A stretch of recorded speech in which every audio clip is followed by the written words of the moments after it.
హైదరాబాద్ నగరానికి ఎంతో ప్రాముఖ్యత ఉంది.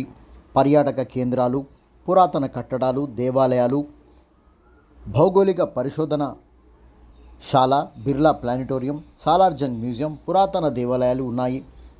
అందులో కాలభైరవుడు కొలువు తీరిన దేవాలయాలు, ఉత్తర దిశగా ముఖం ఉన్నటువంటి బహదూర్పుర దగ్గర 500 సంవత్సరాల క్రితమే కాలం నాటి దేవాలయం చూడవచ్చు.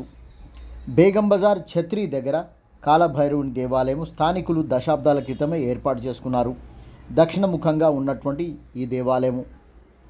కాలభైరవుడు మరో దేవాలయం పశ్చిమ ముఖంగా చూస్తున్న కాలభైరవుడి దేవాలయం బజార్ ఘాట్ దగ్గర ఉంది. భక్తులు భక్తి శ్రద్ధలతో స్వామివారిని కొలుస్తుంటారు. ప్రత్యేక పర్వదినాలలో పూజలు ఘనంగా జరుగుతుంటాయి. భక్తులు తమ కోరికలను తీర్చుకుంటూ తమ భక్తిని చాటుకుంటారు. స్వామివారి కరుణ కటాక్షములు చూపుతారని భక్తులు తెలుపుతున్నారు.